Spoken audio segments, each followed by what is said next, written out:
We'll guide you through how to use Wix Vibe, the latest platform feature to enhance your website's interactivity and user experience.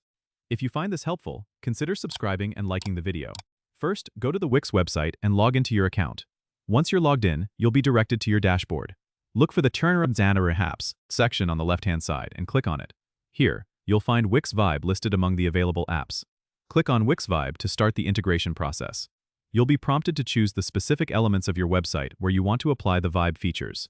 This could be your homepage, product pages, or blog sections. After selecting your desired pages, you can customize the Vibe settings. This includes choosing interactive elements like animations, live chats, or user-triggered actions. Make sure to preview each change in the preview mode, which is accessible at the top right of the editor. This will allow you to see how the Vibe elements look on your site before publishing. Once you're satisfied with the setup, click on the Publish button to make these changes live. Remember to test the site on different browsers to ensure everything functions smoothly. If you need to make adjustments, you can always return to the Wix Vibe settings from your dashboard. Don't forget to subscribe and comment if this helped you out.